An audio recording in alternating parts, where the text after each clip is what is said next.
Hello everybody and welcome to OGR.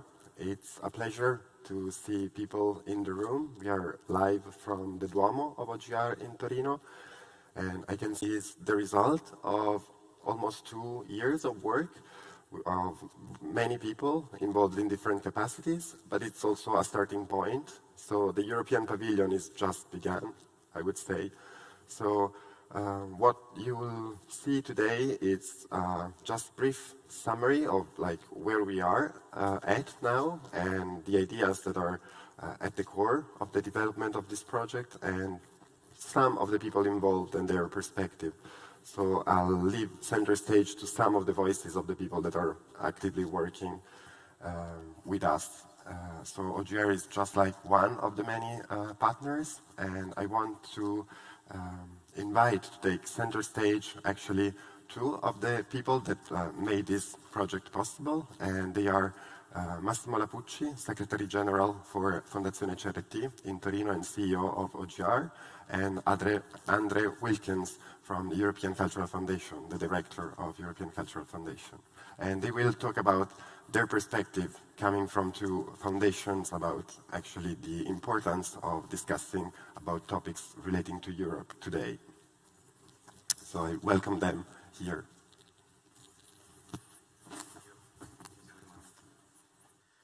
So good morning and good morning everyone.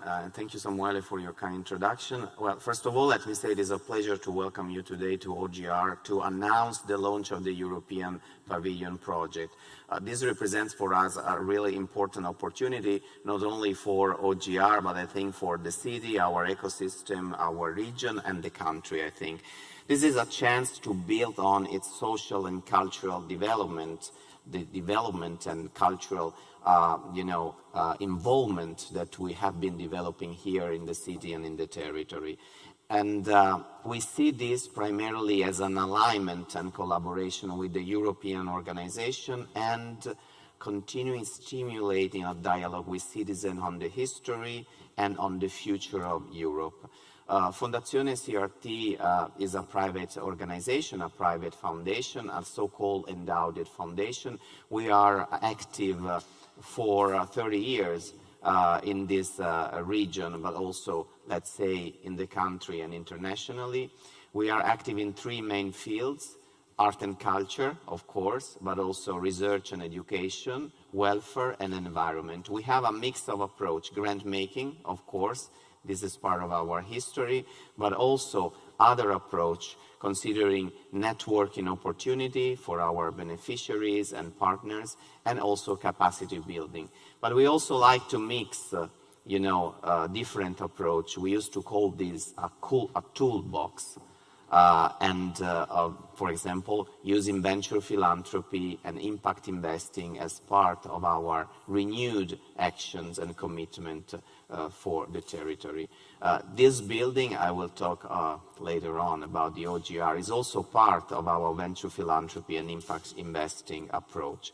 So we strongly believe in the importance of having an exchange, an opportunity to learn and share experience, bridging the territory, but also bridging the country with European and international organization.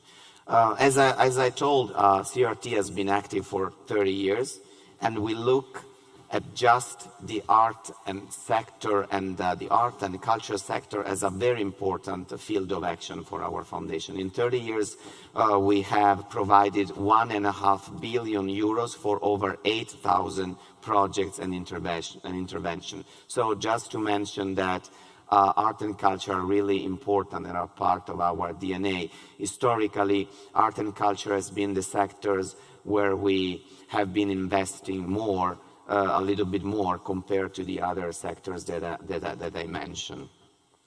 This is the reason why primarily we are very pleased to be able to participate in projects such as the European Pavilion. It is true that during this challenging period, during the crisis due to the COVID-19, the idea of Europe seems to be uncertain and suffered blows from all over direction. Joint work with other organizations becomes fundamental in these circumstances in order to reaffirm the values of Europe. And this is also why we wanted to host it you today here at the OGR. This building represents also, let me say, a new life, rebirth of a landmark of the territory and the city. For those of you who are not from Torino, and I think most of you, of course, this building used to be part of the industrial, economic, social history of the city and the country. It used to be a center of excellence for the maintenance, repairing, and also building trains, specifically here in the so-called Duomo, the dome, trains used to be put in verticals for special reparation.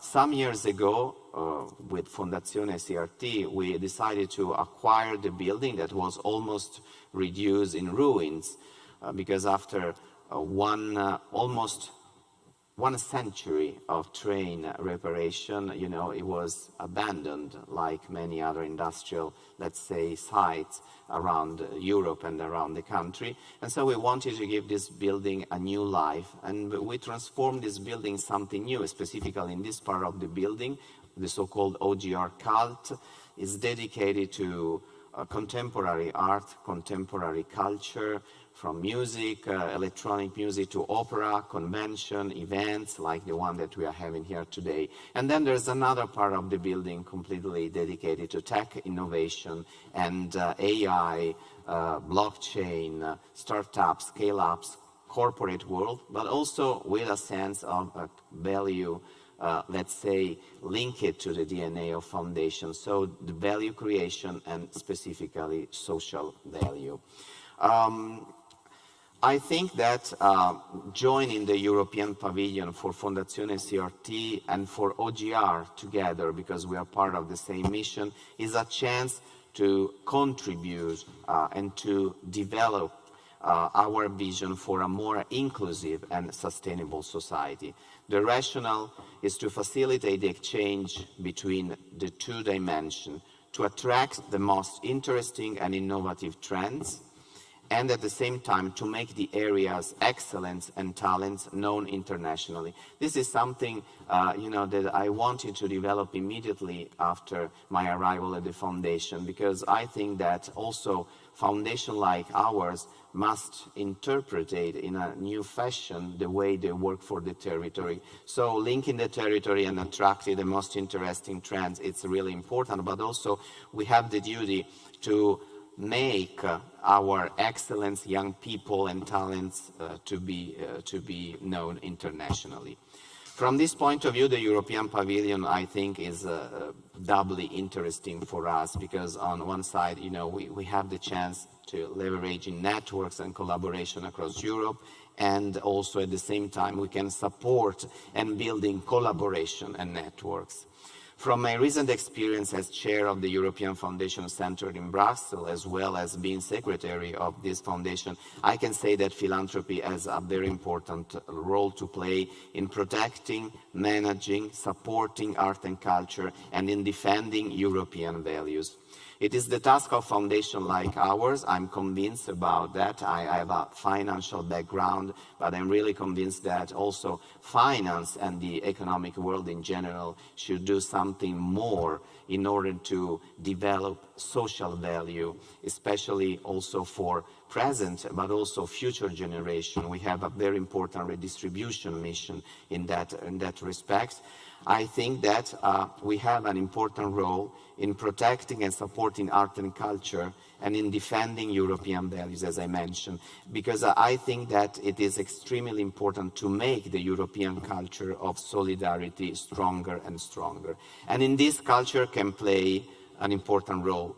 You know that very well. Culture creates connections and even more bridges to societies, communities, identities, and most importantly, I think, to other people. And here is where other role as philanthropists comes, but also not only as philanthropists, but as active actors of the economic and social world and community in our society. So we must play an important role in rebalancing an economy often too concerned with creating profit and not attentive enough to the creation of value and social value. At a particularly difficult time for our cultural systems, it is crucial and it is of crucial importance to support the artistic, cultural and social sector at the various levels and with different instruments, to support them, promoting their visibility and connection with the European and international dimension. So I'm therefore very pleased that we are launching the European Pavilion with you today here at the OGR Torino, and I look forward to continuing this journey together. So thank you.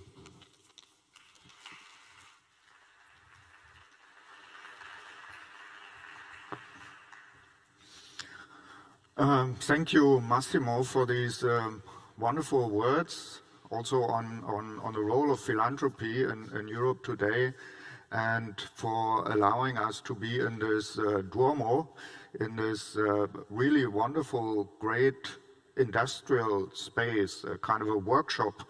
And I think that fits very well what we're going to discuss here today and what we're going to launch today, because in a way it is work in progress. So this is a very fitting venue. So thanks for inviting us here and for providing this venue. Thank you also, all of you, for coming, and offline, online, analog and digital. We're here to launch something new, something innovative, something which didn't exist before, the European Pavilion. And in a way, it sounds like it should have been there forever. It doesn't sound revolutionary, the European Pavilion, but in fact, it is. Why? And why in Torino? So let me take you on a little journey. Massimo talked about the last 2 years. It is in fact a project which has grown, an initiative which has grown over 2 years at least, let's say 2 years. So it started around 2 years ago with a simple question. And the simple question was, why is there no European Pavilion? Why is there no European Pavilion at the Venice Biennale? That was the starting question. So we thought, isn't it strange that nowadays we have all sorts of things? We have the European Commission, we have the Euro, we have the European Central Bank, we have Eurovision, actually next year in Torino, we have the Champions League and all sorts of things European. We are Europeans, we are more and more European citizens, more slightly disrupted through COVID, but we are. But when we look at the Venice Biennale and other cultural and artistic events and celebrations, these are often still stuck in the 19th century or beginning of the 20th century. And if you go to the Venice Biennale, that is one of these expressions. So the simple question, why is there no European Pavilion, is both a very obvious question, but at the same time also a revolutionary question. So why is there no European Pavilion in Venice, and why is there not enough artistic representation and imagination on the future of Europe through a European lens, not only through a national lens, but through a European lens? That is the question, and we didn't make it easy. So we could have said, look, let's go to the Venice Biennale and demand a spot and build a European Pavilion. And actually we have here in the audience people who have already designed a European Pavilion, so we could be ready, but we didn't make it so easy for us. We wanted to explore what are actually all the questions, why is there none? And we discussed this with curators, with artists, with policymakers, with people from philanthropy, and in various occasions, workshops in different places, in Amsterdam, in Torino and other places. And if you want to follow this, sort of retroactively. There's a great podcast actually on the European Pavilion website, which you can tune into. So to get a sense of what was the discussion. It was all about not only why is there not the European Pavilion, but what is the discussion on the future of Europe? How do we look at Europe? What is Europe? What is European identity? What is there a European sense of belonging? All these questions are discussed from various interesting perspectives, including from the dinosaur perspective even, sort of is a really interesting discussion. So tune into this podcast. So there's a little advertisement, but it is a good way of catching up on the discussion on why is there no European Pavilion and what do we actually want to achieve. But the interesting point in this discussion, at least for me, was related to Torino. So I came at some point during these 2 years to Torino, and I talked to Stefania and Massimo about this idea, and they said, sounds good, but why Venice? You know, Torino. Torino is the place for the European Pavilion. And maybe not only Torino, maybe other places too. And that was a change in our thinking, and a very good change in our thinking. Why should there be a European Pavilion in Venice at that time? That was before the pandemic. Over tourism at Venice was sort of sinking, commercialization. So all these questions played a role too. But we also said, why only one European Pavilion? When maybe the most interesting discussions could be happening in Malmö, or could be happening in Torino, or could be happening in Zagreb or in other places. Smaller places, bigger places, maybe villages, town centers, libraries even, artistic spaces. So this was a real switch in our thinking, and we moved from one pavilion in a way to endless pavilions. You know, endless. I want to say we have now a first group of 7 pavilions, but there could be endless pavilions in the end. So that was a big switch. And I'm very grateful for this intervention, also from our friends from Fondazione CRT, but all the other people who came on board afterwards. Because I think, and that has not only something to do with COVID and the current situation, but with the situation of Europe, which dates back to, at least in our thinking, to 2017, 18, 19. We have lots of challenges in Europe. It's not only the COVID situation. Sometimes I say we're living in pandemic times. At the moment we have a health pandemic, but we also have a climate pandemic. We also have a pandemic of inequality, a pandemic of polarization. So we need to work on all these things, and that is for the whole world, of course, but also a European challenge.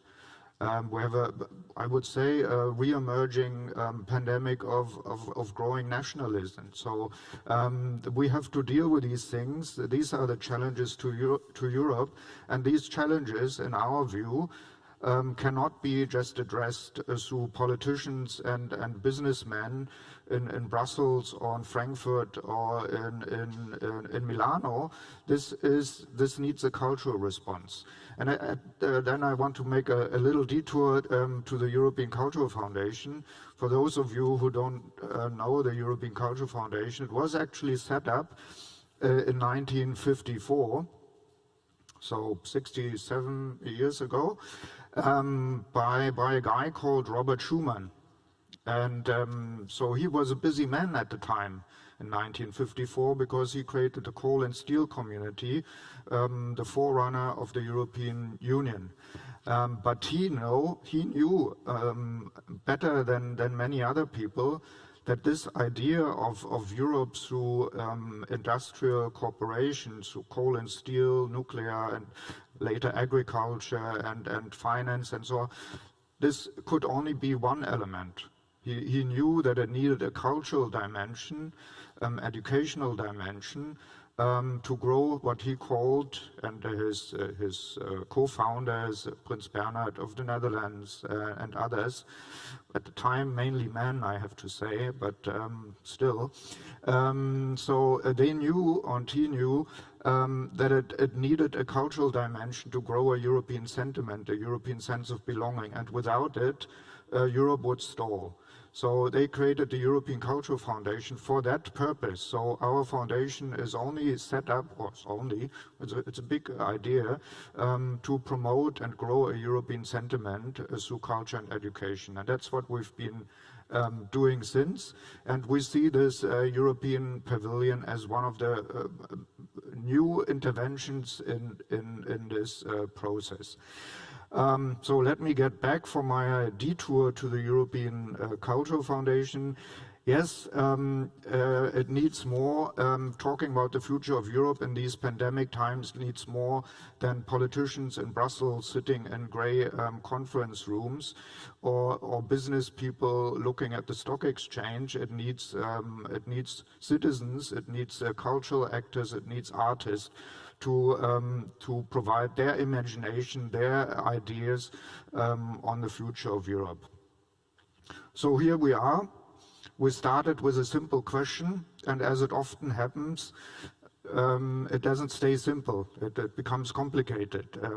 More and more things arrive to the discussion, but we try to keep it focused and say, okay, we will want to work on this idea of a European pavilion. It doesn't need to be only in one place. It should be in many places, and it could be a movement, a cultural movement for Europe, for the future of Europe. That's what we expected. That's what we discussed with many of you here in the room, also with many partners, with foundation partners, Fondazione CEAT, Camargo Foundation, Cultura Nova and the European Cultural Foundation as the initiators. But we hope many others will join, and of course the first edition, the first group of European pavilions, of which we will hear more in a minute. So we see this potentially as a cultural movement for the future of Europe, which it needs. And if you ask me what my idea is, what I hope, I would say I have a dream, of course. And my dream is that we have limitless European pavilions kicking off and driving the debate on the future of Europe, coming up with good ideas and filling this European sense of belonging with new dynamics, with new interventions. That is my dream. And maybe in 2024 we might even have a European pavilion at the Venice Biennale, but that is not the main focus. The main focus is the movement of European pavilions, but let's not discriminate against Venice in the end. So thank you all for joining this journey, all the foundation partners, all the pavilions, all of you being interested in following this process. And if you want to join, you find all the information, all the contacts on the European Pavilion website, and I hope you will all join. And now I can hand over digitally to the president of the European Cultural Foundation, Princess Laurentien of the Netherlands, who couldn't be here today, but who wants to also join us in this nice venture. Thank you.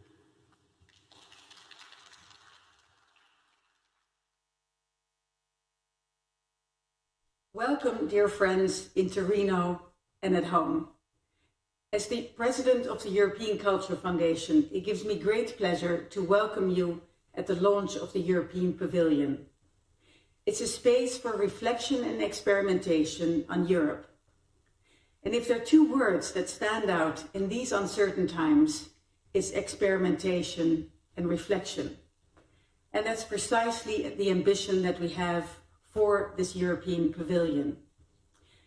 Together with a network and partner of organizations in the artistic and cultural sphere, we want to support projects that have that reflection on Europe. What is Europe? What can it be? What will it be? That's what we need to tell stories about, to imagine, and to imagine the future for Europe, just like the European Cultural Foundation has done for the last 67 years.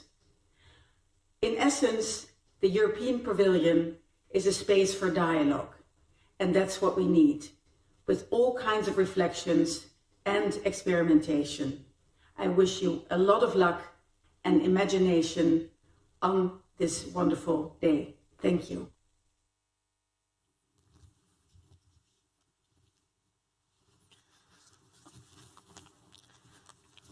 Thank you very much for these really spot-on introductions. And in order to navigate a concept that it's really difficult as the one of European sentiment, I want to welcome what we introduced yesterday as an embedded researcher, so like a person that is following this project from the start, which is Monica Sassatelli. She's Associate Professor of Sociology at the University of Bologna.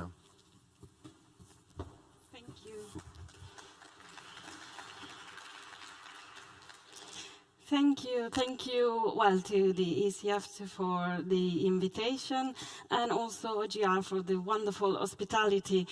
It's a wonderful occasion, and I want, first of all, to express my sense of gratitude and honor and also trepidation. I am to talk about sentiment, so I'm starting from my own, but of course I also think it's a kind of a collective sentiment a bit, because we are at a time of crisis, and when you are in a crisis, you know that things can take several directions. Or I could say we are at a junction, which I think is an apt metaphor given where we are. This was a rail reparation site, so rails is where you are at junctions and things can go exactly in one direction or in another, or maybe several directions.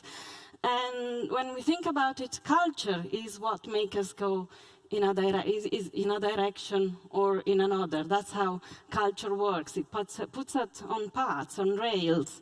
And as cultural institutions here, people of the cultural sector, I think we do feel the responsibility. So that's the sentimental tone I think we start with.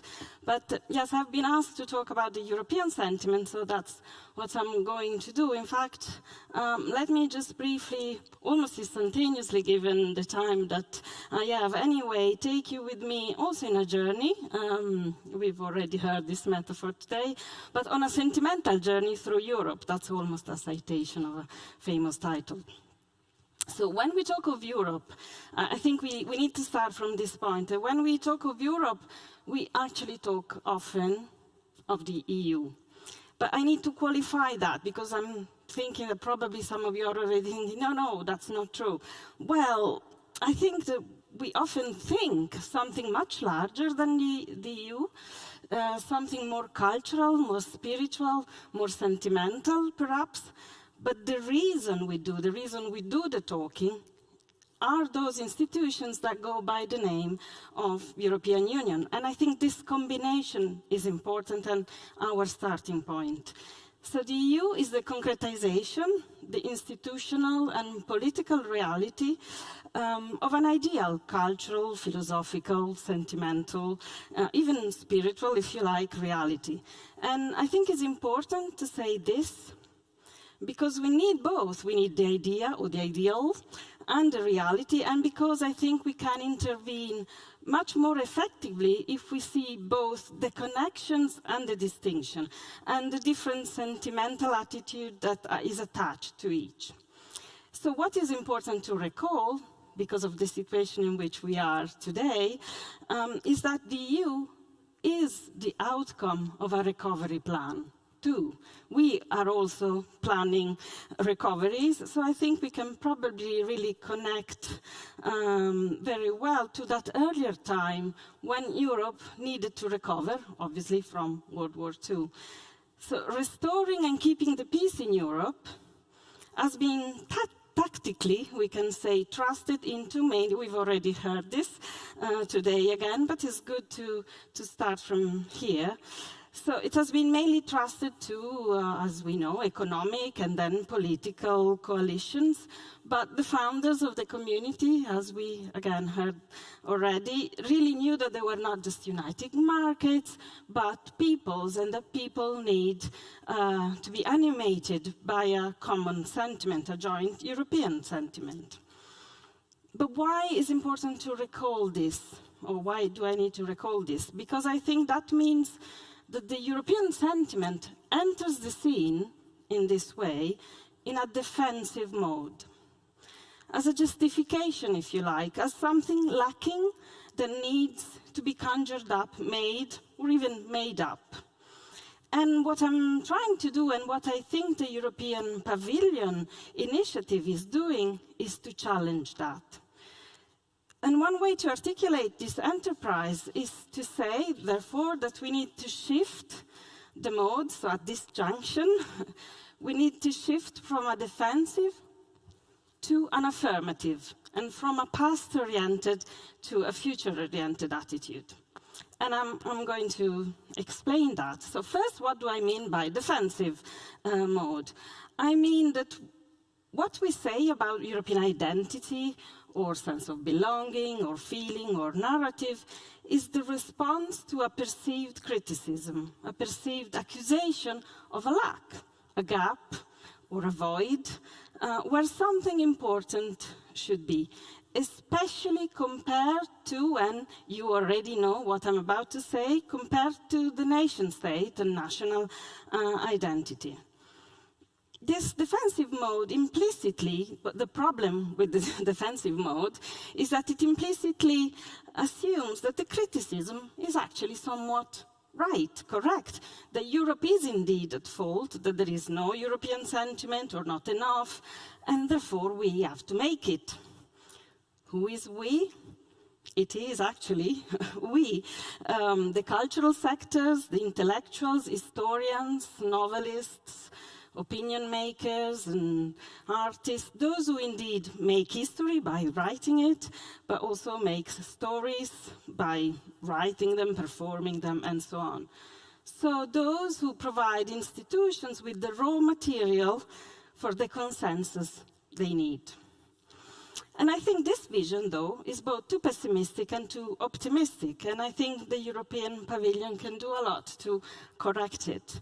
Too pessimistic as a starting point in that defensive attitude, in agreeing with the criticism, in giving in, if you like, but also too optimistic in thinking that there can be an instantaneous solution, and the fact that the Pavilion has already been in the back burner for a couple of years shows that actually there is a lot of work that needs to be done. So I think that a more productive way is one that is not a reaction to an external and perceived accusation, but one that is affirmative and looks at the internal energies and motives to focus on a European sentiment.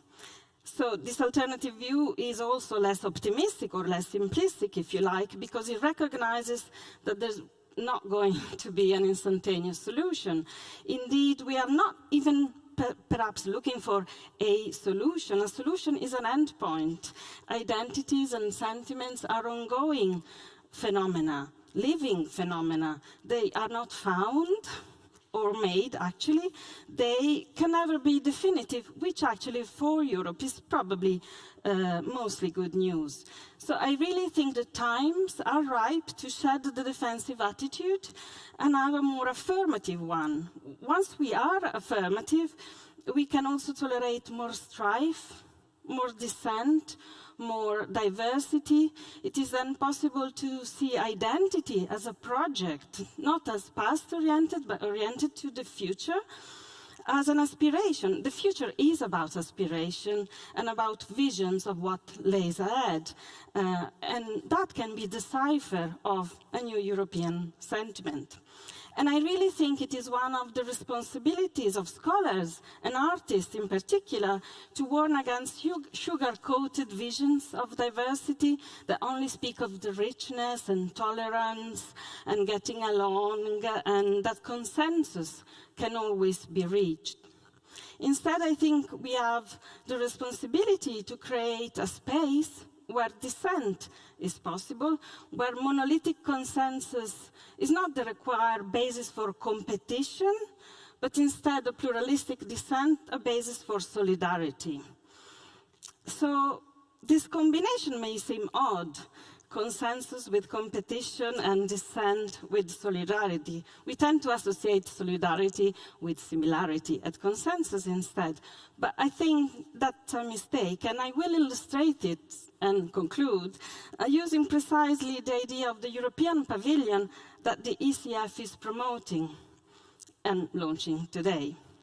So I have to say that when I first heard the idea of a European Pavilion, I shivered a bit, I must say, in the sense that the choice of a pavilion as a metaphorical but also physical space is, I think, very brave, but brave a bit like in the sense of going into the bear's or the tiger's cave and choose to live there.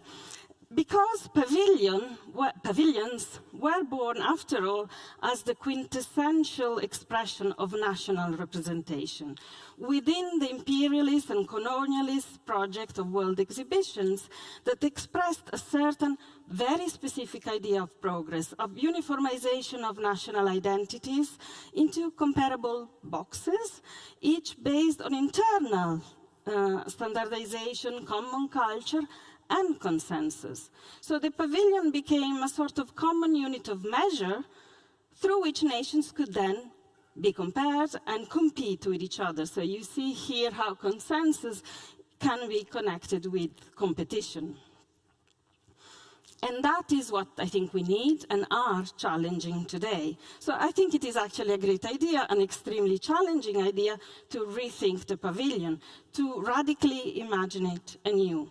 And I think this idea of a pavilion that is singular in the name, but plural and diverse in reality is really promising, as a space that is not a predefined box, but grows with its content.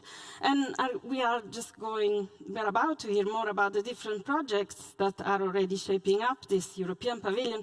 So I don't want to steal much more time, but I just want to conclude by noting that we already heard a lot the word imagination and future. And in fact, the European Pavilion's ambition to be a space for imagination, a program that envisions the future of Europe, really does mean to radically reimagine what a pavilion is as a metaphor for the society it represents. So a pavilion can now become a metaphor not of competition and future, seen as extractive progress based on domination of a nation above another, or of humankind above nature, but a new way to imagine a good future where solidarity can grow with and not despite diversity. So I see the European Pavilion as an open place where to imagine possible other worlds as well. And I think art is, after all, the realm of the possible, and so is the future, when it is not stifled as mere risk and probability calculation. So the idea of future at its core is the capacity to imagine and aspire to a better life. So to do so means shifting from a politics of probability, so the management of risks, to one of possibility, so strengthening imagination and aspiration as a cultural capacity. Thus, we need to examine the emotions that accompany the future as a cultural form, because the future is not a technical term, it's shot through with emotion and sentiment because of that, because it is about how we see the good life. But future, however, is mostly conceived as risk to be management. This is probably the dominant notion of future we go by, particularly from the standpoint of those institutions that are invested with the responsibility of risk management. And of course, they are the main institution, and especially during the pandemic, they were those institutions we heard more from. But there are also dedicated institutions for creating new meaning, and that's, in a way, us. So the future as the realm of imagination of the possible. So I would say that this is really the responsibility of cultural actors in society.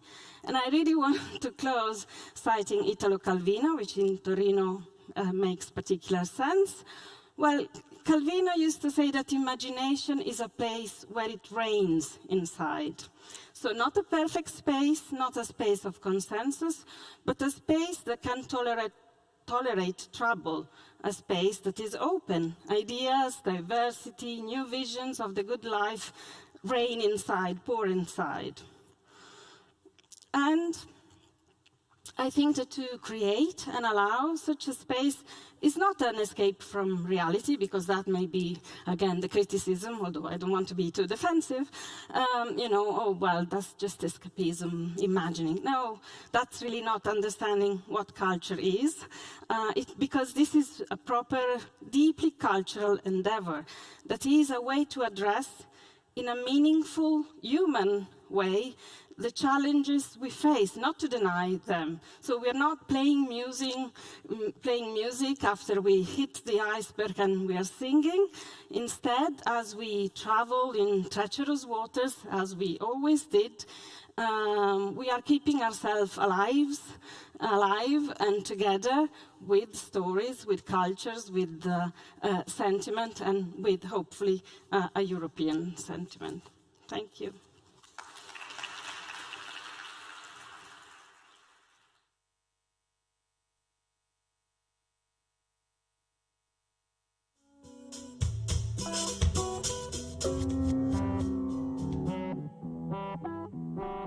I love the idea of the pavilion because it's permanent and it's not permanent. You know, sometimes you build things for a pavilion and then you never take them down. I imagine in a way that it's really inclusive. I imagine that it's going to be more of a mirror of the real society. It's very important that the pavilion map Europe in a way that we're not used to seeing. The pavilion could be understood in itself as a structure from where to coordinate diverse needs and urgencies, both the ones that you can detect, but also the ones that emerge during the construction. And I think that's a role that like the European Pavilion can play in calling out some of our ugly truths, because like to overcome those ugly truths, they need to be right there in front of you. Is it possible we could walk into a soundscape or some sort of virtual landscape of the Europe of 100 million years ago, and then 50 million, and then 200 years into the future? And then, if we take it into the future, it might be part of some great forest again, with European rhinos back there and elephants or whatever you want. I think a pavilion has that virtue, that it can move things that were on the outside into the center. Welcome to the European Pavilion.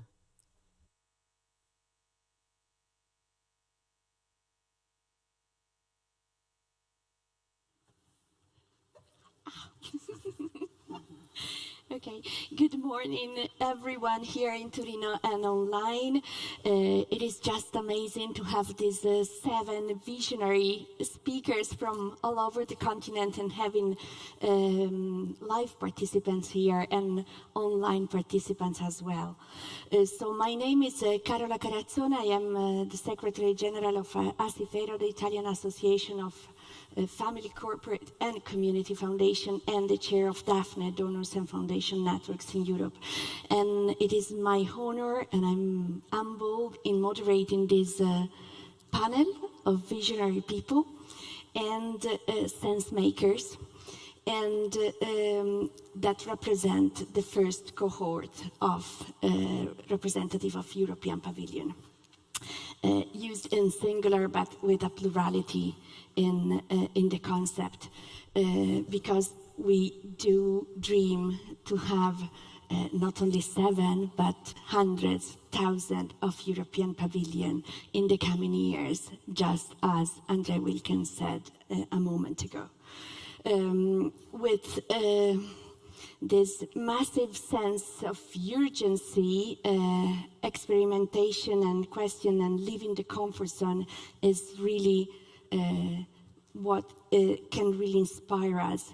And I just want to recall what Monica Sassatelli was saying about social imagination, which is of course not the ability to plan recovery or economic recovery or to design new technology, but is really the ability to imagine a different, better society 30, 40 years down the road, into the future, much more equal and inclusive and happier, where we can really live new forms of well-being with ourselves, with the community we live in, with the rest of humanity and with the planet. And this is our window opportunity to shape that. And this is our time to be brave, and the time for imagination is now. And of course, arts and culture have the capacity, the power to imagine and spark social change and break free imagination for a better world. So I want to start with these change makers close to me here. And I want to start with Samuele Piazza, the curator of OGR, that is hosting us in this amazing space. Samuele, you have the floor. Why a European pavilion here, and what is the vision, your vision about your European pavilion? Well, it's a really wide question.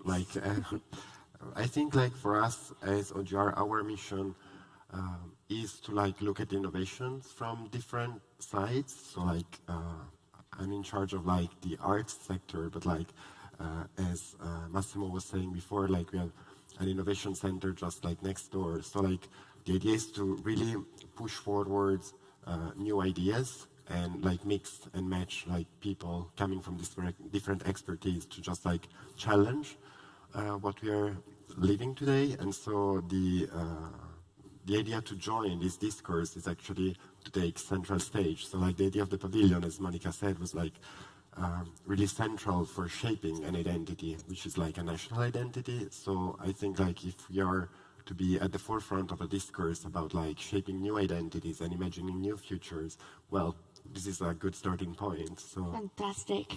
So feeling uncomfortable, really ready to navigate the unfamiliar. Mabel. So Mabel Tapia is the Deputy Artistic Director of the Museo Reina Sofia in Madrid, but is also a member of the Association L'Internazionale. And you envision a powerful European pavilion in a time of where democracy is really deteriorating across the world and hateful, and our society has become more hateful. So, your vision. Yes, actually, L'Internazionale has been working together for the last more than 10 years. We were... Keep your mic. Yeah, sorry. So, L'Internazionale has been working for more than 10 years, exploring exactly the questions concerning citizenship, European sentiment in a way, and also the possibility to think together the ways we want to live together. So L'Internazionale gathers several art institutions, but also work with philosophers, artists, but also with social and cultural agents all through Europe and beyond. The aim of proposing the Pavilion of Democracy was trying to multiply our visions on what is living together and how do we want to live together. Powerful. Fariba Mosleh, Deputy Artistic Director in the Brunei Passage in Vienna. Vienna is one of the most, the best city to live in, and the Brunei Passage is doing an amazing work in terms of art and culture production, makes it different. So what is your vision for your European pavilion in Brunei Passage in Vienna? Yeah, first of all, Brunei Passage is very honored to be part of the European Pavilion initiative. Well, the established cultural sector is facing a paradigm shift. The population all over Europe is diverse and heterogenic. Still, the cultural sector is reinforcing and reproducing exclusion. So, Brunei Passage Vienna is working on the potential to focus on how we can establish art productions that can become relevant for the entire population. We aim to bring justification to the diversity of our society.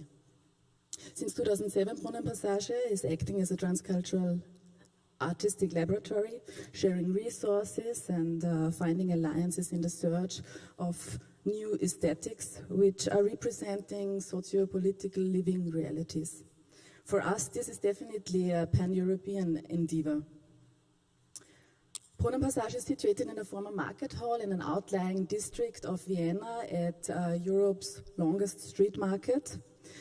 Within the local population, one can find whole of Europe and far beyond within a nutshell. So our project within the European Pavilion Initiative, Storytelling Europe, is taking our neighborhood, these very diverse people, as a starting point for a co-creative artistic project. The neighbors are becoming the protagonists of our European Pavilion. They are sharing their specific and individual European histories.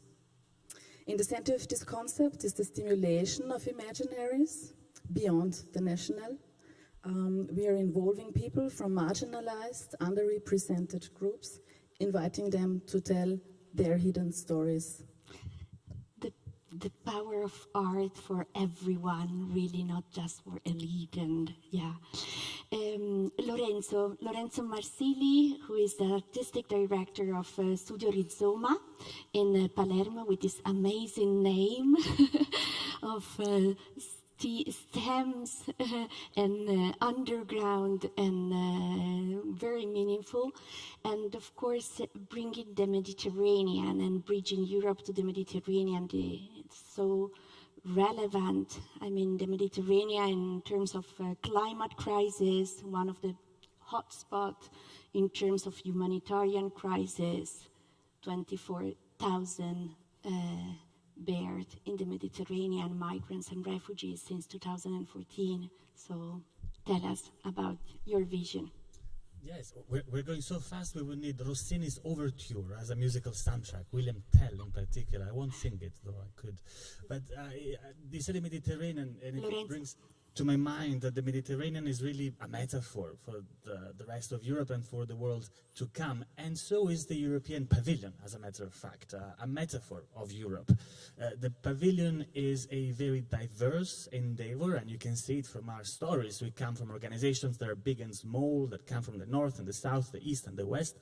And Europe is no longer the 20th century, rather boring, white, male Europe. It's a very diverse and exciting, vibrant continent. It's a very diverse continent, as is the Pavilion. The Pavilion is unfinished, as was being said at the very beginning. It is not an exhibition hall. It is not a gallery. It is a work in process. And in fact, so is Europe. Europe is not a continent that's defined and given, but it's a project and a pursuit.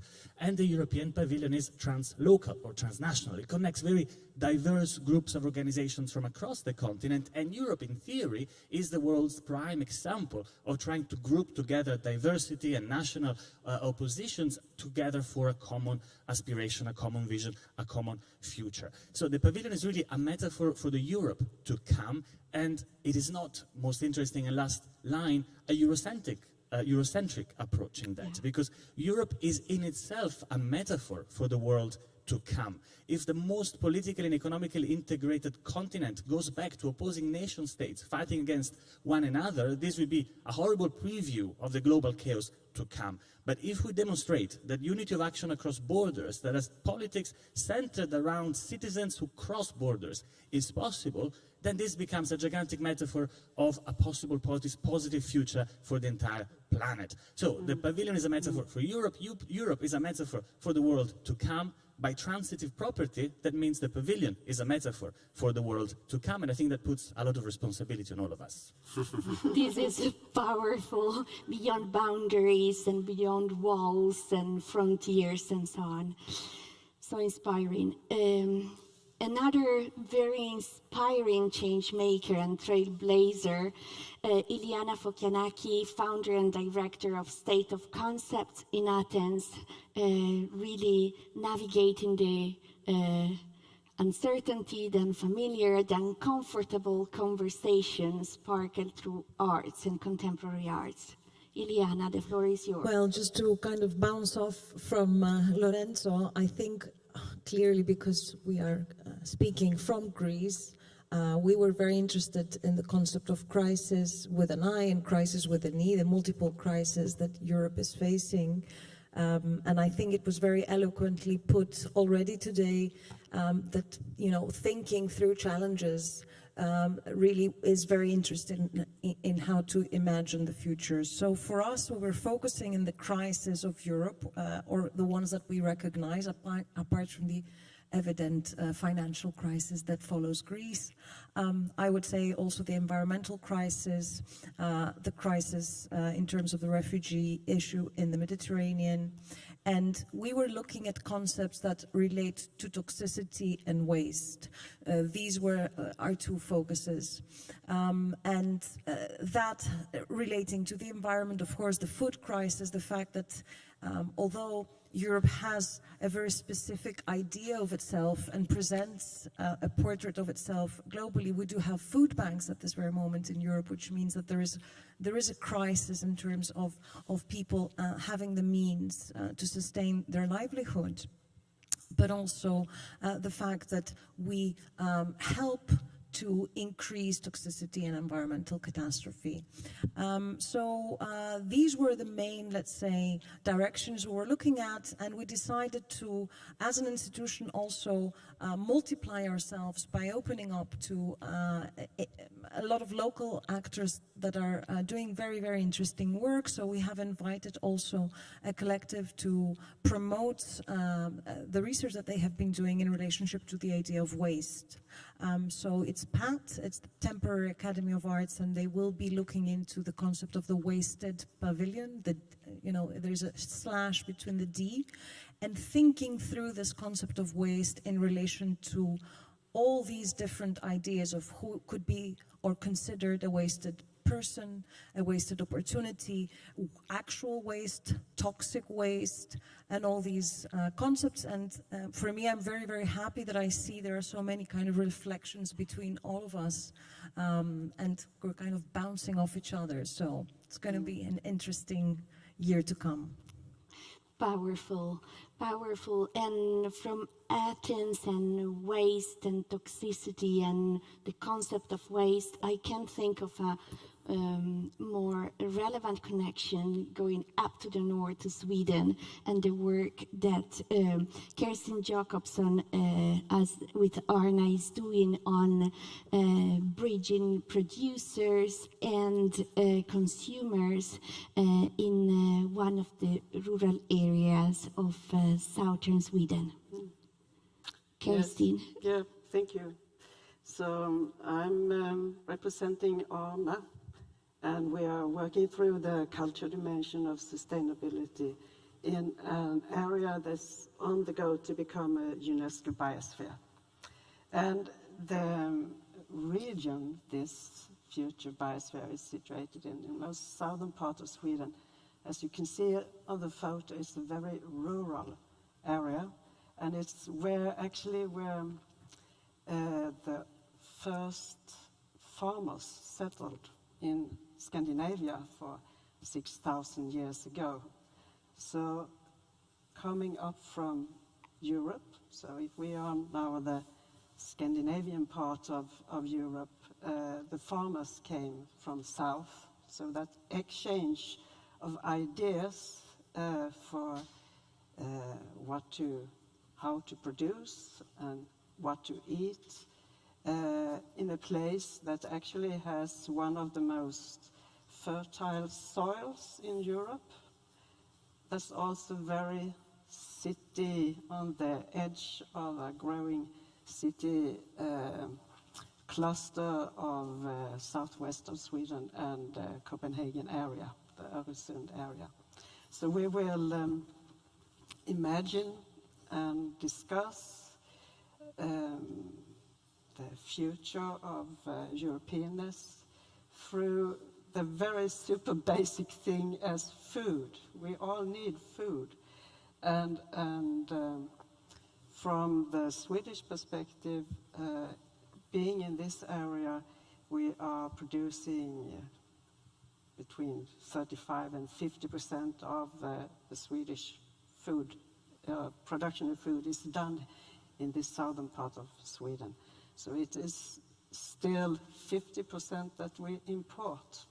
So together with artists, farmers, citizens, meaning consumers, scientists, university students, to imagine what the future of Europe in this place through the most basic question, what will we eat in the future? What can we eat? And who will produce it? Yeah. That's fantastic bridging arts and agriculture and system of production. It's really amazing. Last but not least, Sepake Angiama, director of the Institute of International Visual Arts in London. You have envisioned a European pavilion from the UK, which is digital, but also temporary movable across different geographies. Tell us about your vision. So firstly, I have to, really say thank you that although the UK has made other political decisions in terms of its contribution or its participation in the European project, I'm glad to see that culturally that we can still be considered part of the European Pavilion. Of course. So thank you, first of all, I must say. Secondly, I think, Innova's mandate is really to think about a cultural transformation of the landscape. And I think in that transformation, it's also a transformation of our imagination. And we really need that power of the imagination to flex that muscle right now, because it's one where I feel that if we are able to tap into our creative ability to think about, reimagine a European future, it's one I hope where the UK is part of the conversation. However, I have to also to say that when we were thinking about the European Pavilion, we were very much thinking about the idea of being on an island. And thinking through the idea of the archipelagic, so being not actually just one island, but a collection of islands, people who've come from various parts of the world to make up what the UK is today. And so in exploring this idea of the archipelagic, you start to see water not as something that divides us, but something that brings us together. So although it might feel that we're cut off from the water, in actual fact, it's connecting us. It's bringing us together. So thinking through this kind of geographic, this idea of the kind of the fluidity between us, we started to think about Innova, which is we host the Stuart Hall Library in the centre of London in Pimlico. We're also on the River Thames. So thinking about how this water connects us to the coastline, and also thinking about how it connects us to other bodies of waters and other islands. So we're hoping with the European Pavilion to think about the river, the coastline, and the island being Venice, as 3 different locations where we will host creative workshops with young people, artistic research, and conversation, which will all be hosted digitally. So no matter where you are, you will be able to have access to it. And I think one of the things that has really come up in our conversation is also our ability to think about a post-nation. You know, what does it mean to be post-national identities, that we're not, and that's not to say that we abandon where we are from, but it's to understand a more expansive notion of our identity. So I'm very happy to be included in this European project. That's fantastic and so visionary. And I would like to stay with you. And so since you were the last to be the first or of the second round, and the second round would be a very quick last message to our participants from each of you about what is your hope, what is your dream for the future of Europe, and how you hope the European Pavilion can really contribute to the belonging and to the sense making of Europe. I mean, I think many of us have talked about this today, about the diversity of Europe today, that Europe at one point was also a very expansive project, right, a global project as well. And so I think it's really important to recognize the influences, the flavors, the different inferences, the references that make up Europe today. I had a very interesting conversation yesterday. I discovered that there is actually no such thing as spaghetti bolognese. For years I've been saying spaghetti bolognese is my favorite dish, and only to find out that in Italy there's no such thing. You would never put spaghetti and bolognese together. So I will go back with this information, and I hope for a kind of revolution on that front. But culturally, it just shows the significance and the importance of actually being in dialogue, being in communication with each other, and not just extracting and appropriating culture, but really trying to understand what does it mean to really learn and unlearn in some cases, but also to develop a sense of understanding, a capacity for listening, and how can we really be together, you know, as a project, and not one that is constantly looking for divisions, but maybe also looking what brings us together. I love the concept of unlearning and going out of our comfort zones and preconceived ideas. So I would suggest just to grasp Lorenzo and then come towards Samuele and doing the tour at the reverse for one last message about your hope. Maybe one very concrete thing about the gigantic European state or a planetary government. We need to find something new that is neither the old national form nor the old national form writ large. That is also the challenge that the European Pavilion has. And I think it was being said quite articulately at the very beginning. We're not just a collection of individualities, we're not just national pavilions that each do their own thing, but we're also not a singularity. We're not the pavilion at the Biennale of Venice that says, this is it, this is what the European Pavilion represents, this is the superstate of the European pavilions. We're trying to search for something that is in between those two extremes, to keep a heterogeneity, a diversity, but at the same time to unite that diversity in a common purpose, a common vision, and also a common symbolism. We don't have the recipe, but I think the recipe that the pavilion will find will be an important contribution to that recipe that Europe and the planet are currently looking for. So I would say we should start cooking, and then the recipe will follow. Yeah. Wonderful. Really dare and experimenting, not having a plan prefixed with a list of activities. And Oh, Yeah. fantastic. So we have already been starting cooking. Farida, yeah, please. And it's very important that we all reflect how we are gonna cook these dishes. We, the Brunei Passage, is eager to find new alliances with other European pavilions and to act in solidarity and to share synergies. We specifically will offer certain perspective and experience working in a plural migrant society with an anti-discriminatory, transcultural, co-creative art practice. And what is a wish and a vision is that we want to let the unheard speak and to bring into the Pavilion initiative a perspective on a heterogeneous society beyond Europe. Our neighbors are from all over the world. Many of them have survived the flight to the so-called Fortress Europe, and we believe that their experiences are crucial to social cohesion and new collective spaces in Europe.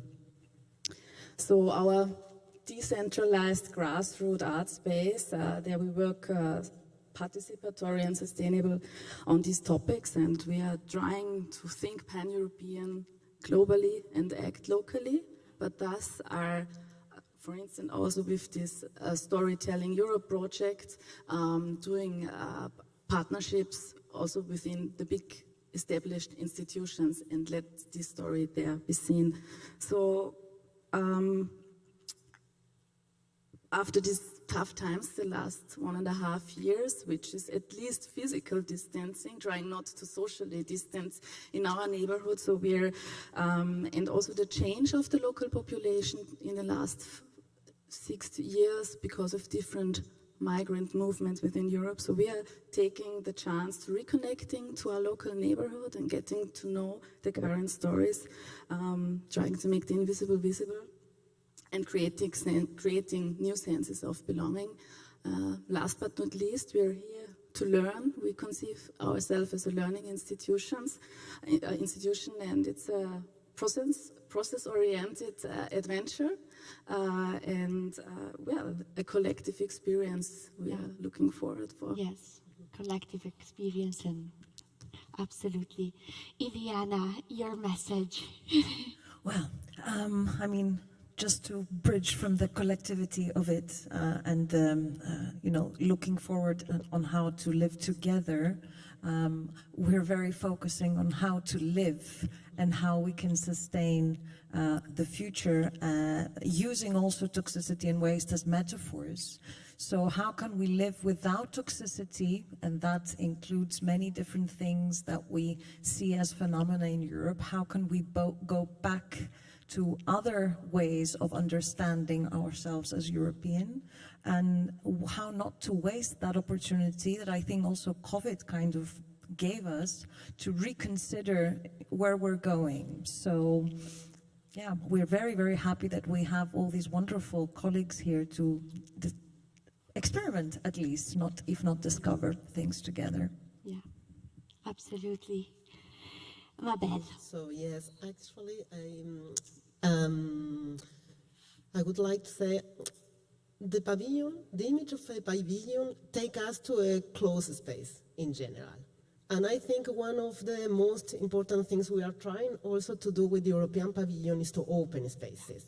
So open spaces is one of the most important things we are in mind, connecting not only transnational communities, but also trans-bioregional communities, ideas, ways of doing. And I think that's also we talked about diversity, about togetherness, about experimentation and collectivity.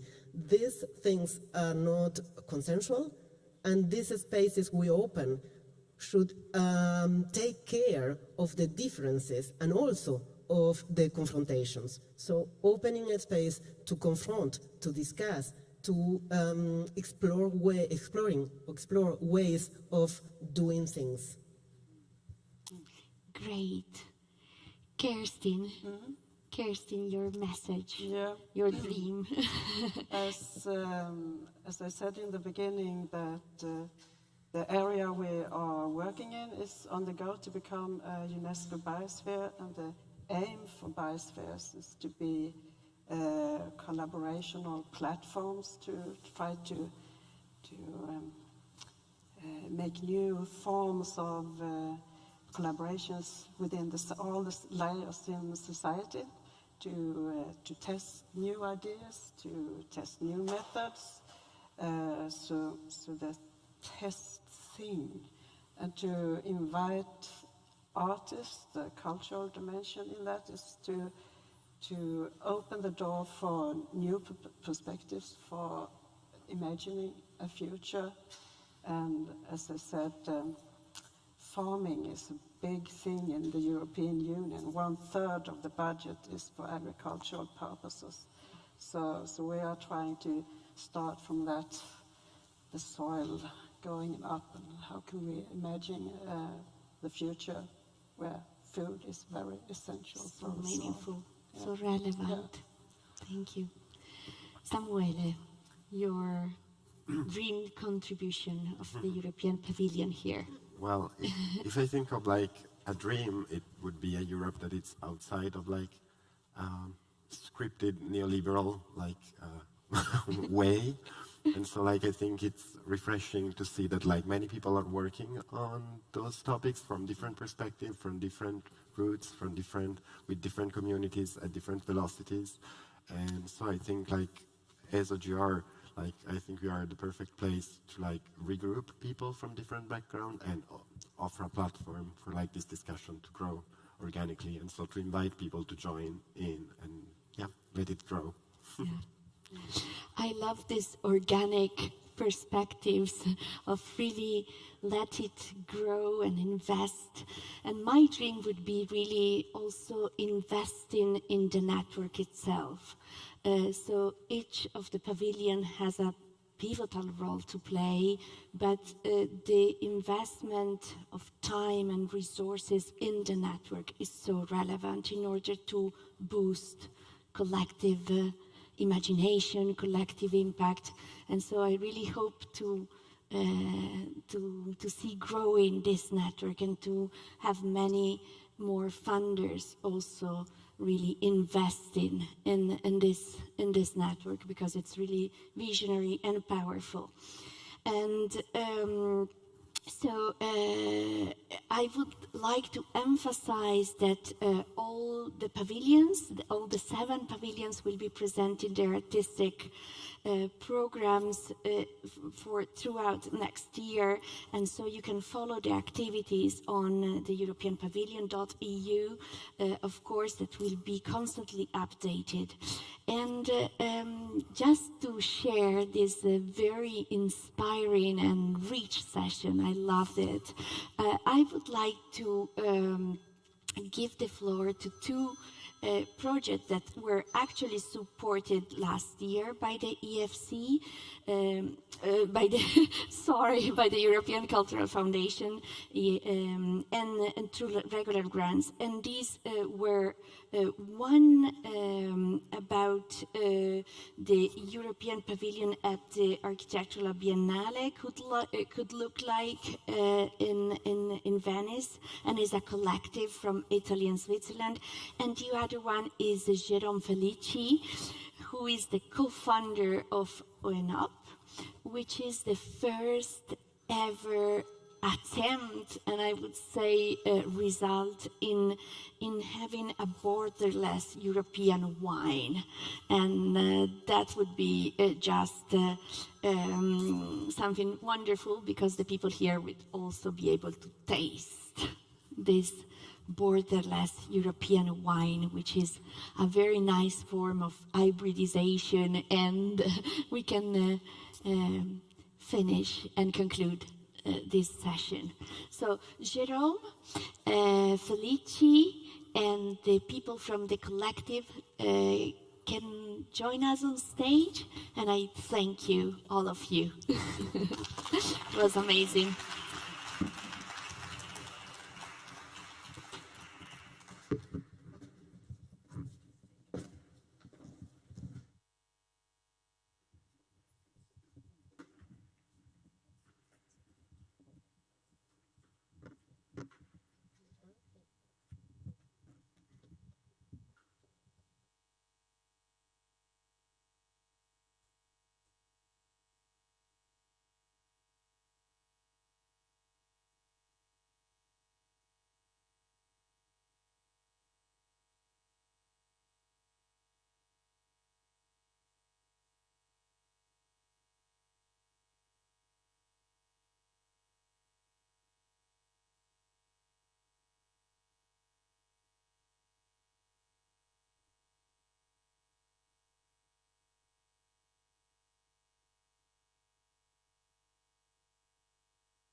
Here we are.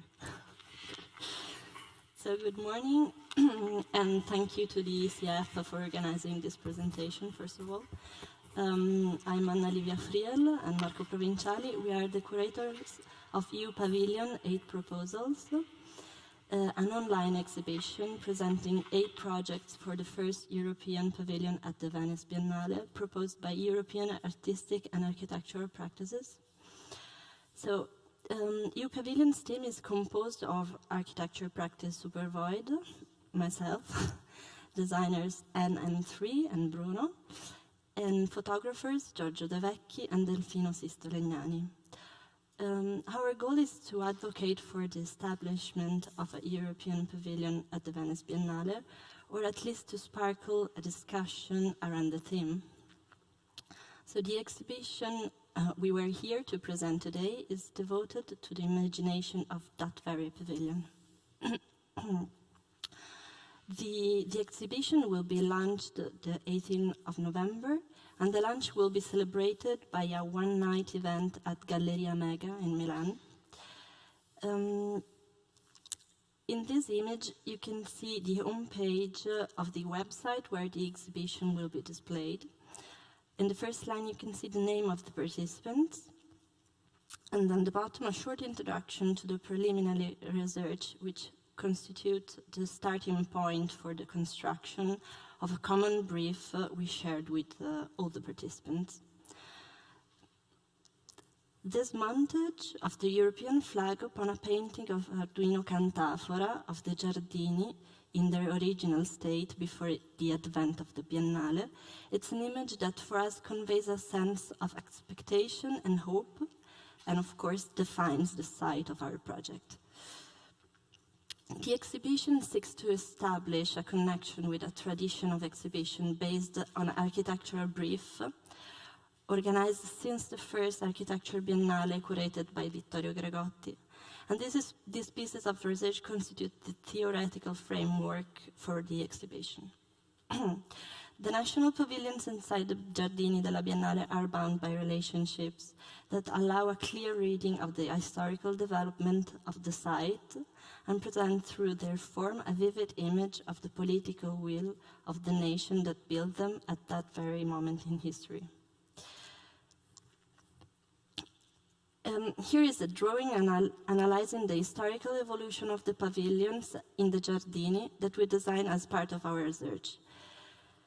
In the current context, is it clear how the saturation of the Giardini brought about by the pavilion is not only physical but also ideological, insofar as it was born out of a 20th century national paradigm informing the display of cultural and artistic production. Breaking this paradigm means creating the condition to ask questions about new representative languages. The project for a European pavilion at the Biennale constitutes therefore a vital opportunity to overcome the tired dialectic between national and international aspiration. So the exhibition brings together contributors working in the field of architecture and arts across different countries in Europe. The 8 selected practices were called by the curators to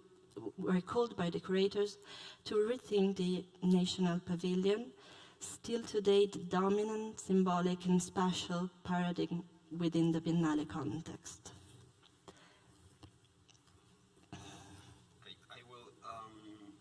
I will now give you a short preview of the projects that we collected from the 8 practices that we contacted, starting from Armature Global, a practice based in Milan, who designed a gallery. This project operates a systematization of emergent crashing modes of display, patterns of behavior found in continental European galleries and art venues, a corporate and static continuum that is aimed at nothing other than offer and status and optimization of venue stabilization. The scaled mock-up is designed to mimic low-end software-based commercial European contemporary architecture, bold moves cladded by no conduct. The shell is designed to as to provide engineered scarcity of material, light levels, and environmental safety for the display of current European paintings. The gallery integrates only two operational systems, a warehouse loading portal and an high-efficient artificial light beamer outside of the exhibition space. The second project is by Alessandro Bava and Fabrizio Ballabio, two architects based between Italy, Switzerland, and the UK, in collaboration with artist Tommaso De Luca, who is in Berlin.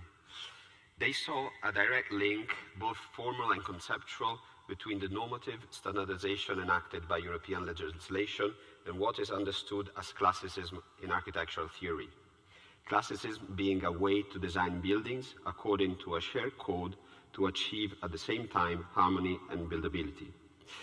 They asked themselves if a banal shipping container, whose form is dictated in a similar way by a code, can be regarded as a beautiful and moreover be elevated to a symbol of the European Union. The artist Tommaso De Luca, on the other hand, used a methodology that contradicts the idea of architecture as a code and rather presents it as a product of invention, a collage of parts. Tommaso worked on the space within the containers, making three-dimensional floor landscapes made of scraps and cutouts. The simple rectangular volumes were acted, envisioning a complex environment to support the main function of a pavilion, to make exhibitions away from the faded paradigm of the white box.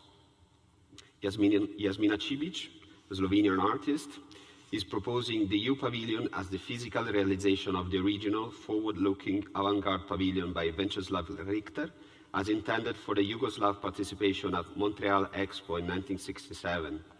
Selecting this historical and unrealized ready-made, she proposes for the EU to symbolically pick up where former Yugoslavia arrived to, in the creation of a space of solidarity between nations, religions, and social spheres of its people, thus creating a non-linear history that transcends time and political systems, and rather focuses on the achievements of society in coming perhaps closer to a non-binary form of soft power, but a multilateral space of discursive action. Diogo Passarinho, who is a Portuguese designer based in Berlin, speaks of how throughout history, Europe's strengthening strategy has been about expanding its borders and creating new routes, like the transatlantic highways for human trafficking. This pavilion is conceived by a technologically advanced civilization, the Drexian civilization, first conceived by a techno duo called Drexia in Detroit. And the pavilion is built by the unborn children of the pregnant women that have been thrown overboard during the slave trade. Conceptually, the pavilion tries to create a stage, a shell, or a shelter for all artists whose both geographical and emotional territories have been colonized throughout history. A solidified body of water contains a geometry very removed from the hygienic notions of the white cube gallery space. Its alienated architectural language not only evokes the need to resolve the pressing social, economic, and climate issues, but more importantly, is based on technological novelties that so urgently need to be discovered. The next project is by Plan Commun, a practice based in Paris, who are designing a new flag and an open-air space. The proposal offers a new image by transforming the main and outdated symbol of the EU, its flag, 12 golden stars representing a pointless idea of perfection, and through its translation into space for direct commonalities. This wheel is defined by the coexistence of 10 expressive infrastructural elements carefully placed on site and defining a specific composition. These elements are a foundation stone composed of an artificial microhill built from rubble and waste from previous exhibitions with an embedded stair, a series of platforms, some resources, a water pond, an exterior kitchen, a recycling point, open displays, a totem, a capable rail integrating facilities, and a display for exhibiting diverse materials. With these different devices, the proposal attempts to question the existing image of the EU, embracing beauty, plurality, complexity, and contradiction through a prototype of collective space, a resting space in the exhausting context, of the Venice Biennale. The next proposal is by Something Fantastic, an office based in Berlin, who are speaking about Europe, or a pavilion that is not a pavilion but part of a garden. To them, Europe is its multitude of difference. Europe is also a place where everything is embedded in context. The Giardini are for them very European. That is one of the reasons their version of the EU pavilion does not close itself off. It rather states that it is part of everything that surrounds it and vice versa. It raises a big flag, it provides a board and a vitrine to present a clear, concise and unavoidable thought. It offers a bench to talk and it leaves room for more garden. They think a new European building language in essence should be specific and universal, heavy and light, rational and fantastic, but it should always consider its surroundings and from those determine its articulation. The following proposal is from TEN, an office based in Zurich. TEN considers its viewpoint on the EU from outside, from Serbia, Belgrade, as well as from an enclave, Zurich in Switzerland. TEN's pavilion does not stand on its own, it requires assistance. It will not host its contents like a vessel, rather it will be bolstered by them. For each biennale, a curator is invited to use the structure as desired. It is up to them to challenge the structure, provoke cracks, or, if aesthetically required, prompt partial collapse. All existing elements of the pavilion can be removed, altered, or copied. Each adjustment, however, must bear structural responsibility. The current model that is here depicted simulates the situation of the pavilion in year 2028. However, it does advertise for unity and openness in the Giardini. It gently overarches a field of play and welcomes appropriation. And chances are high that in 10 years' time, it stands in water due to the rise of sea levels, and it can be explored by a barge. The last project is by Latvian artist Evita Vasilieva. From her perspective of a Latvian girl able to join the Erasmus program in Berlin in 2009, 4 years after Latvia joined the EU seemed like a miracle. Everyone was together, mixed, united, and kept their own identity. It seemed a perfect self-organized organism, constructed and open. If European would be a building for her, it should have plenty of light and air. The roof would be the main element holding everything together. The glass is custom made from recycled windows, bluer and greener than the glass we know. Mistakes, wrong monuments should be included in the structure. The layout of space should have a self-mirrored layout, a positive and a negative of itself. So the variety of approaches and responses provided by the participants who grew up both within and on the borders of a union under construction reveals how much architecture is fertile ground, albeit little used, on which to develop the debate on European integration as a cultural project. The 8 proposals for the European Pavilion at the Venice Biennale are presented through 1 to 20 scale models, filmed and scanned by No Text Azienda and photographed by Delfino Sistolegnani to be presented on the EU Pavilion website. Thank you very much.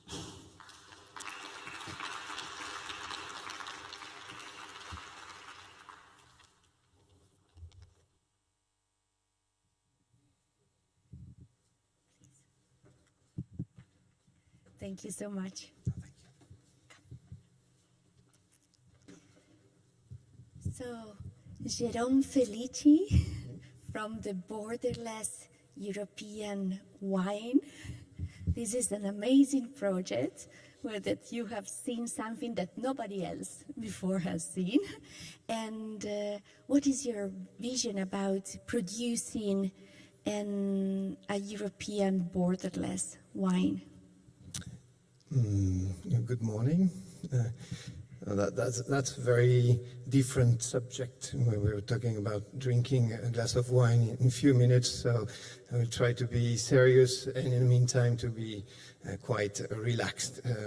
So it's all started observing the huge phenomenon Europe is facing in terms of climate change, in terms of globalization, in terms of... Yes. Yeah, well, it's easy. Okay. Because there are people online. Yeah. Yeah, usually I have a glass of wine, so that's why it's easier. Yeah, analyzing all these phenomena, talking about wine, obviously, our thoughts were really focused on what will be the wine of tomorrow. So, facing climate changes, we already noticed that the wine made by wine growers today in France and Greece or Italy or everywhere in Europe is already changing in terms of taste. And so that was the first question. Then we had another analysis saying, okay, in that world of globalization, so where all the tastes are uniformized, how Europe can be again an actor, a primary actor in that world. And we had, as open brackets, I am half French, half Italian, so I'm a pure European. So said, okay, that's a way of getting back to some European feelings and sentiment. So we decided to investigate with scientists in Spain, in France, and Italy, to understand the way we could embrace a vision of what the wine will, how the wine will evolve in the future. So that has become to be something very, very serious, because the scientists started to study and give very pessimistic vision of the phenomenon we are facing in terms of climate change. So we decided to start a journey in Europe, and talking with wine growers, talking with enologists, talking with actors of the business, of the wine business, to understand how we could set a symbol of what the wine of Europe could be. So that's to introduce our project. And I mean, climate change will change the way we eat, the way we drink, changing really the soil, unless we can completely reverse that. And which are the first sight of looking at wine production in Europe, and how that will change in a decade down the road? So what we can say, it's already started to change. So everywhere, so it's very sensitive argument, as we're talking about something which is usually a pride sentiment of these nations, so French wine, Italian wine, Greek wine, Spanish wine. So it's very hard to open a discussion toward these actors, talking about a change they will have to face, or they already started to face in their day-by-day business and day-by-day spirit. So we started to explain the phenomenon that of these climate changes, telling that if you go south, there is less water. If you go up north, you started to grow vines. We started in the UK, in southern UK. We have wine in the Netherlands now. We will probably have wine in Sweden in 10 or 15 years' time. So they have already, yeah, of course, yes. And so that will change completely the mapping of where the wine growers are working. So to anticipate that thing, we had two paths. One was to fix a symbol of what is the wine today, what is the Europe of wine today, taking the opportunity to work on autochthonous vines and trying to set that symbol of blending these autochthonous vines to say that's a picture of what is the European wine, what is the Europe of wine. And that's a symbol in terms of trying to blend, to associate the best of each part of Europe as a union, as something which is not only a wine, but which is something which declare to all the citizens that getting together, we can also set something with a quite high quality, and I hope you will enjoy the first cuvée you will have the opportunity to taste later on. The second pass was to say, okay, starting from that, how can we anticipate the taste of these wines in 5, 10, 15, 20 years' time?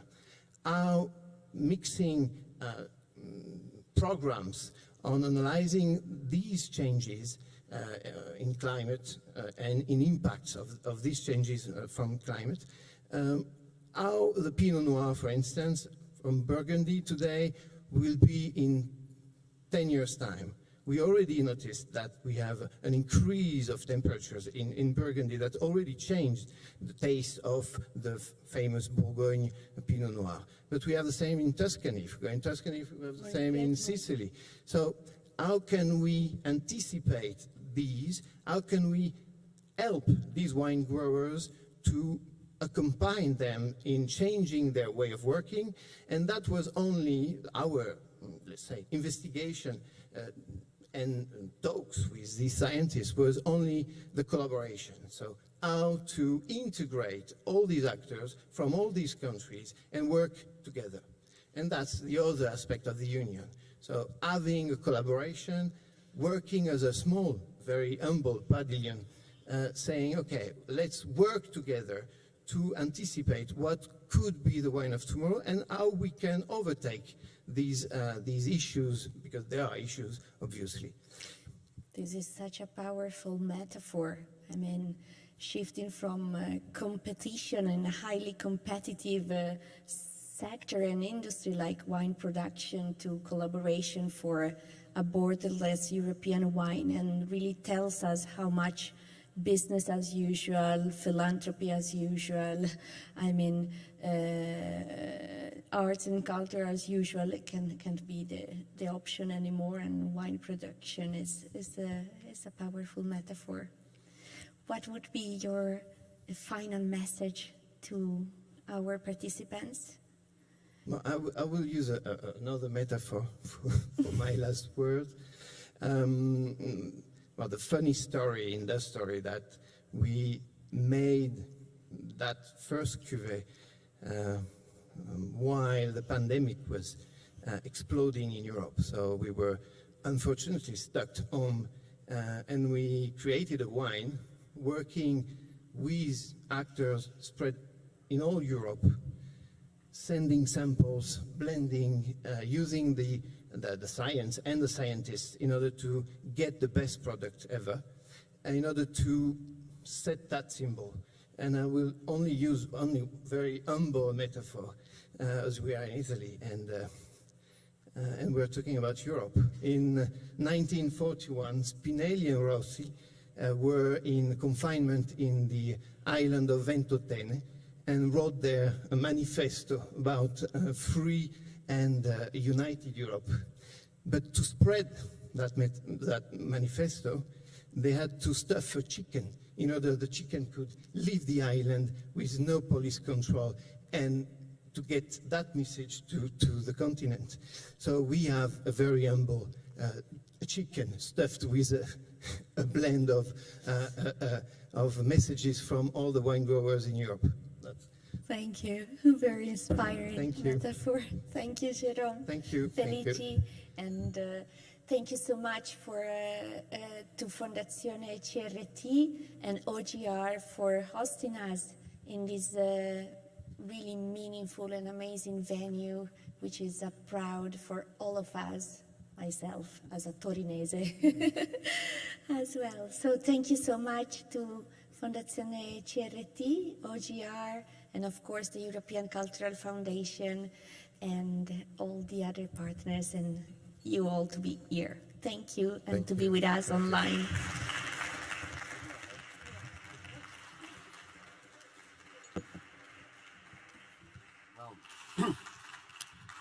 We're leaving you with an history of success of like a cooperation and like something that exists, like something new. So like we hope that the European Pavilion will be in the next year something that you can tangible like feel, and we invite everyone to keep informed through the website and through like the many activities that are planned starting really soon. So like we hope to see you live or online pretty soon. Thank you.